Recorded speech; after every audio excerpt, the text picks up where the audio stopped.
Hello students, welcome in photochemistry class. Myself Dr. Kalpana Khandelwal. Today we will discuss fluorescence and phosphorescence. Students, हमने इससे पहले जबलानोस्की diagram में आपको थोड़ा सा फ्लोरेसेंस और फॉस्फोरेसेंस के बारे में बताया था. अब हम इसमें डिटेल में पढ़ेंगे. ये डायग्राम आपको बता रहा है कि जब हम लाइट एब्जॉर्ब करते हैं एक्साइटेड मॉलिक्यूल उसमें उसके बाद वो किन किन प्रोसेस में जा सकता है. फ्लोरोसेंस हो सकता है internal conversion, intersystem crossing, phosphorescence, intermolecular change transfer, photochemical transformation और कई उसमें कुछ एक्साइटेड मॉलिक्यूल्स कन्वर्ट हो सकता है. हमें इसमें पढ़ना है फ्लोरेसेंस एंड फॉस्फोरेसेंस. ये आपको पहले डायग्राम समझ लेते हैं. मैं आपको बता देती हूँ what is fluorescence and phosphorescence. हम अभी बताएंगे. आपको इंटरेस्ट आए उससे पहले आपको मैं बता देती हूँ.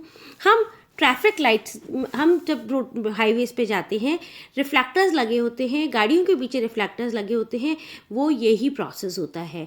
प्लस कई घड़ियों में इनमें हमारे रिफ्लेक्टर जो चमकते हैं वो होता है ये फ्लोरेसेंस फॉस्फोरेसेंस. ये सारी डिटेल हम इसमें पढ़ेंगे. शायद अब आपको इंटरेस्ट आए कि कैसे क्या प्रोसेस होता है. देखो यहाँ पे S0 से लाइट एब्जॉर्व करके वो एक्साइट होता है. एक्साइट होके वो S1 या S2 में जा सकता है और फिर वहाँ से वो यदि S1 से डायरेक्ट ग्राउंड स्टेट में आएगा तो क्या होगा, वो एक लाइट इमिट करेगा जिसे हम फ्लोरेसेंस लाइट कहते हैं. और जब वो एक्साइटेड से ट्रिपल स्टेट में चला जाएगा और फिर वहाँ से ग्राउंड स्टेट में आएगा तो उसे हम फॉस्फोरेसेंस कहते हैं. Fluorescence, a process in which a part of energy absorbed by a substance is released in the form of light as long as the stimulating radiation is continued. The fluorescence emission took place from a singlet excited state. Average lifetime is minus 10 raised to the power 10 to 10 raised to the minus 7 seconds. Phosphorescence, a process in which energy of light absorbed by a substance is released relatively slowly in the form of light. The phosphorescence emission took place from a triplet excited state. Average time is minus 10 raised to the minus 5 to 10 raised to the minus plus 3 seconds. Fluorescence. When a beam of light is incident on certain substance, they emit visible light or radiation. This is known as fluorescence. Fluorescence starts immediately after the absorption of light and stops as soon as the incident light is cut off. The substance showing this phenomena known as fluorescent substance. प्रतिदीप्ति. जब कोई अणु या परमाणु उच्च ऊर्जा वाली विकिरणों को अवशोषित करता है तो उस अणु या परमाणु से इलेक्ट्रॉन उच्च ऊर्जा स्तर पर पहुंच जाते हैं. इस प्रकार अणु या परमाणु उत्तेजित बन जाता है. ऐसे उत्तेजित अणु या परमाणु का जीवन काल लगभग 10 raised to the power minus 7 to 10 raised to the minus 8 second होता है. इस अंतराल में यदि अभिक्रिया नहीं होती तो वह इस अंतराल के पश्चात शीघ्र ही निम्न ऊर्जा स्तर पर लौट आता है. ऐसा करने से वह अणु या परमाणु संपूर्ण अवशोषित ऊर्जा या उसका कुछ भाग विकिरणों के रूप में उत्सर्जित करता है. विकिरणों का पुनः उत्सर्जन प्रतिदीप्ति कहलाता है. अतः वह घटना जिसमें अवशोषित विकिरणों का पुनः उत्सर्जन मौलिक या मौलिक से कम तरंग आवृत्ति के विकिरणों के रूप में प्रकाश विकिरणों के अवशोषण के तुरंत बाद होता है, उसे प्रतिदीप्ति कहा जाता है. यह घटना प्रकाश अवशोषण के तुरंत बाद प्रारंभ हो जाती है तथा विकिरण स्रोत हटा लेने पर बंद हो जाती है. प्रतिदीप्ति में उत्सर्जित होने वाली विकिरण का तरंगदैर्घ्य आपतित विकिरणों की तरंगदैर्घ्य से बड़ी, बराबर या छोटी हो सकती है. इसका हम एग्जाम्पल लेते हैं कि तीनों में क्या डिफरेंस होता है. पहला, जब उत्तेजित इलेक्ट्रॉन उत्तेजित अवस्था और मूल अवस्था के बीच की किसी ऊर्जा स्तर पर लौटता है तो उत्सर्जित प्रतिदीप्ति की आवृत्ति आपतित विकिरणों की आवृत्ति से छोटी होती है, अर्थात बड़ी तरंगदैर्घ्य वाली होती है. यदि उत्तेजित अवस्था में इलेक्ट्रॉन अपनी मूल अवस्था पर लौटता है तो उत्सर्जित विकिरण तथा अवशोषित विकिरण की आवृत्ति बराबर होती है। इस प्रकार के उत्सर्जन को अनुनाद प्रतिदीप्ति कहते हैं। थर्ड, जब उत्सर्जित विकिरण की आवृत्ति अवशोषित विकिरण की आवृत्ति से अधिक होती है, अर्थात उत्सर्जित विकिरण छोटी तरंगदैर्घ्य वाली होती है, तो वह इस घटना को प्रति स्टॉक व्यवहार एंटी स्टॉक्स बिहेवियर कहते हैं। इसका कारण यह है कि कुछ गतिज ऊर्जा आंतरिक ऊर्जा की परिवर्तित हो जाती है, तो उत्सर्जित होने वाले विकिरण के साथ साथ उत्सर्जित होने लगती है। यही कारण है कि प्रतिदीप्तिशील विकिरण की तरंगदैर्घ्य अवशोषित विकिरण से छोटी होती है। अब इसकी क्या क्रियाविधि है? स्टूडेंट्स, मैंने हिंदी और इंग्लिश का मैटर अलग अलग लिया है। इंग्लिश बहुत इजी है, आपको समझ आएगी, जिससे आपको ज़्यादा मैटर मिल सके फ्लोरेसेंस और फॉस्फोरेसेंस में। क्रियाविधि, हम जानते हैं कि प्रतिदीप्ति में विकिरण के अवशोषण एवं उत्तेजन की प्रक्रिया लगभग साथ होती है। उत्तेजन इतनी शीघ्र सा होता है कि इलेक्ट्रॉन के चक्रण के अभिविन्यास को बदलने के लिए पर्याप्त समय नहीं मिल पाता है। इस प्रकार की उत्तेजित अवस्था को एकक अवस्था सिंगलेट स्टेट कहा जाता है। वह उत्तेजित अवस्था जिसमें भिन्न भिन्न कक्षकों में चक्रण वाले 2 इलेक्ट्रॉन होते हैं, उसे एकक अवस्था कहा जाता है, जैसा कि चित्र में दर्शाया गया है। लगभग 10⁻⁸ सेकंड की उत्तेजित अवस्था में अणु अन्य परमाणुओं से टकराता है, जिससे इसकी कुछ कंपन ऊर्जा का ह्रास होता है।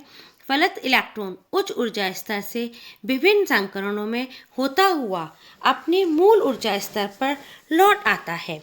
इन संकरणों में भिन्न भिन्न आवर्तियों में प्रतिदीप्ति विकिरण का उत्सर्जन होता है। देखो डायग्राम में, सिंगलेट स्टेट में डायरेक्शन हमारा ऑपोजिट ही रहता है। प्रतिदीप्ति का शमन, जब प्रकाश अवशोषण से उत्तेजित हुआ परमाणु प्रतिदीप्ति होने से पूर्व किसी दूसरे परमाणु या अणु से टकराकर अपनी उत्तेजित ऊर्जा आंशिक या पूर्ण रूप से खो देता है, तो उत्सर्जित विकिरण की तीव्रता या कम हो जाती है या फिर विकिरणों की उत्सर्जन ही नहीं होता है, जिसमें प्रतिदीप्ति का प्रक्रम बहुत दुर्बल होता है या फिर होता ही नहीं है। इस घटना को प्रतिदीप्ति का शमन कहते हैं। पदार्थ की वाष्प पर अधिक दाब लगाने पर प्रतिदीप्ति का शमन अधिक होता है, क्योंकि अधिक दाब पर टक्करों की संख्या बढ़ जाती है। स्टूडेंट्स, यहाँ ध्यान दें कि प्रतिदीप्ति का शमन कैसे होता है। कार्बनिक यौगिकों में इलेक्ट्रॉन आकर्षण समूह NO2 क्लोराइड आदि की उपस्थिति प्रतिदीप्ति का शमन करती है। हमें ये भी याद रखना है, इस टॉपिक को हमें कुछ पॉइंट्स हैं, ये सब हमें याद रखने हैं, जिससे कि हम इनके 1 नंबर वाले क्वेश्चंस को अटेम्प्ट कर पाएँ।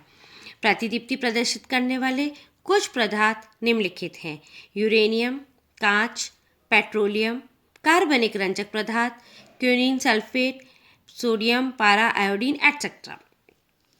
खाद्य पदार्थ की दशा परखने में उपयोग आता है, उद्योग धंधों की गुणवत्ता पता लगाने में, शरीर के रोगों को पता लगाने में और प्रतिदीप्ति नलिकाओं के निर्माण में। Fluorescence and chemical structure. Students, ये मैंने डिफरेंट एग्जाम्पल्स लिए, डिफरेंट वो बताया है मैटर। स्टूडेंट्स, हिंदी वाले स्टूडेंट्स भी थोड़ा ध्यान से सुने और समझे। Fluorescence is most commonly observe in compound containing aromatic functional group with low energy. Most unsubstituted aromatic hydrocarbons show fluorescence. Quantum efficiency increases with the number of rings and degree of condensation. Simple heterocyclic do not exhibit fluorescence. The n-pi singlet quickly converts to n-pi triplet and prevents fluorescence. Fusion of heterocyclic molecules nucleus to benzene ring increases fluorescence. Substitution on the benzene ring shifts wavelength of absorbance maxima and corresponding changes in fluorescence peaks. Students, ये सारे points हमें याद रखने हैं कि कब fluorescence बढ़ जाता है, कब कम हो जाता है. Fluorescence decreases with increasing atomic number of the halogen. Substitution of carbolic acid or carboxyl group on aromatic group inhibits fluorescence. Structural rigidity. Fluorescence is favored in molecules with structural rigidity. Organic chelating agents complex with metal and increases fluorescence. Now, nature of molecules. हमें molecules का कौन सा nature होना चाहिए जो fluorescence show करते हैं. All the molecules cannot show the phenomena of fluorescence. Only the molecule absorbs ultraviolet or visible radiation can show this phenomena. Greater the absorbency of the molecule, the more increase its intense in fluorescence. Now, what are the nature of substituents? Electron donating groups enhances fluorescence like NH2, OH, etc. Electron withdrawing group decreases or destroy fluorescence, COH, NO2, etc. High atomic number, atom introduced into pi electron system decreases fluorescence. It's very important. Student, हमें ये points याद रखने हैं. Effect of concentration. Fluorescence is directly proportionate to concentration. Means as concentration increases, fluorescence increases. Now, application of fluorescence या प्रतिदीप्ति के अनुप्रयोग. मैंने Hindi English same ले लिया है, अदरवाइज बहुत लंबा हो जाता है. इस परिघटना का व्यावहारिक तथा औद्योगिक महत्व बहुत अधिक है. जहाँ कुछ अनुप्रयोग का वर्णन किया गया है. प्रतिदीप्ति रंजक तथा paint. Fluorescence dyes and paints. अनेक रंजक, पेंट, कांच आदि अभिलक्षण प्रतिदीप्ति रंग प्रदर्शित करते हैं जिससे वे बहुत अच्छे दिखते हैं.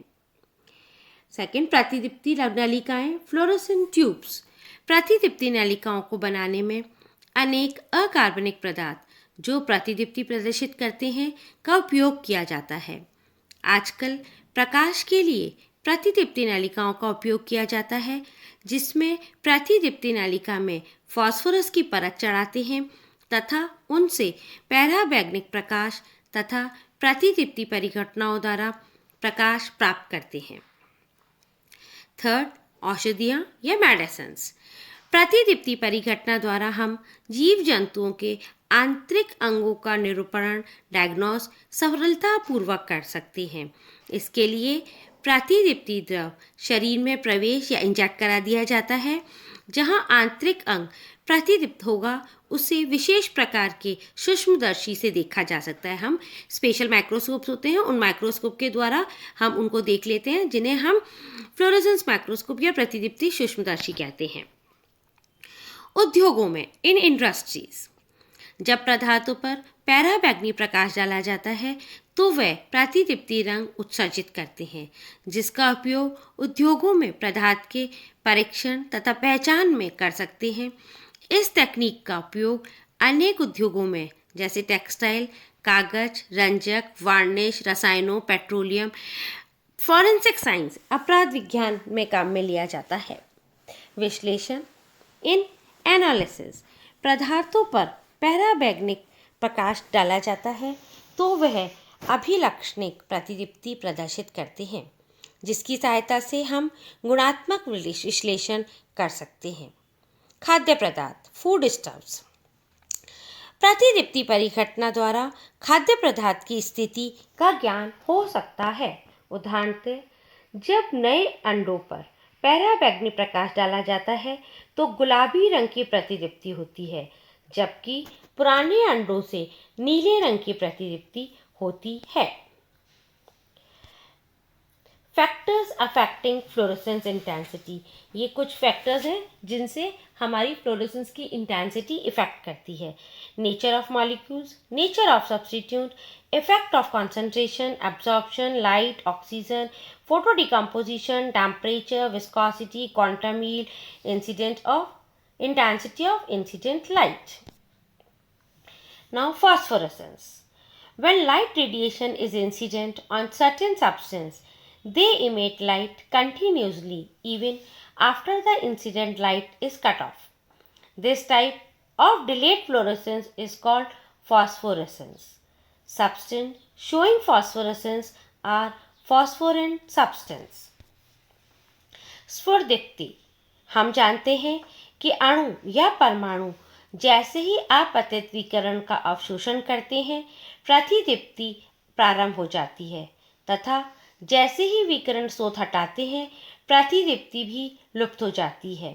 परंतु कुछ पदार्थ विकिरण स्रोत को हटाने के पश्चात भी कुछ सेकंड तक विकिरण उत्सर्जित करते रहते हैं।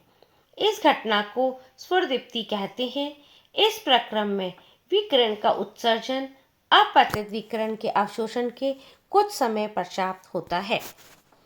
क्रियाविधि, चूंकि इस प्रक्रम में विकिरण के अवशोषण तथा उसके उत्सर्जन के बीच कुछ समय लग जाता है, अतः इलेक्ट्रॉन के चक्रण या अभिविन्यास बदल जाता है, जिसके कारण निम्नतर ऊर्जा वाले त्रिक अवस्था ट्रिपलेट स्टेट उत्पन्न होती है। इनमें दोनों इलेक्ट्रॉन के चक्रण एक ही दिशा में होते हैं। वह उत्तेजित अवस्था जिसमें भिन्न भिन्न कक्षकों में एक ही दिशा में चक्रण युग वाले दो इलेक्ट्रॉन होते हैं, उन्हें हम त्रिक अवस्था कहते हैं। त्रिक अवस्था का ऊर्जामान एकक अवस्था के ऊर्जामान से कम होता है। त्रिक अवस्था में उत्सर्जित विकिरण स्फुरदीप्ति उत्पन्न करता है। उदाहरण, स्फुरदीप्ति प्रदर्शित करने वाले उदाहरण हैं zinc sulphide, calcium, barium, strontium के सल्फाइड स्फुरदीप्ति प्रदर्शित करते हैं। भारी धातु की बहुत छोटी मात्रा मिला देने पर स्फुरदीप्ति पदार्थ द्वारा उत्सर्जित प्रकाश की तीव्रता बढ़ जाती है। Now distinguish between fluorescence and phosphorescence. Fluorescence. If a system absorbs radiant energy and then emits it partially or completely almost instantaneously in the form of radiation is called fluorescence, while in it after a time tag in a form of radiation it is called phosphorescence. Its emission ceases as soon as the sources of exciting radiation is removed, while in phosphorescence it continues for some time even after the source of exciting radiation is removed. Fluorescence can be stimulated in gases, liquid and solids, while phosphorescence mainly is exhibited by solids. Fluorescence is caused by S1 to S0 transition, which is quantum mechanically allowed transition, while it is caused by T1 to T0 transition, which is quantum mechanical forbidden transmission. Now these are the rate constant for various processes. Fluorescence emission when it comes from S1 to S0, phosphorescence emission T1 to S0, internal conversion S1 to S0, inter-system crossing S1 to T1, overall non-radiative rate constant, it is equal to internal conversion plus inter-system crossing, and inter-system crossing when T1 to S0. Fluorescence is observed if the rate constant of fluorescent emission is greater than this Ki, that is internal conversion, Kx, that is inter-system crossing. Thank you.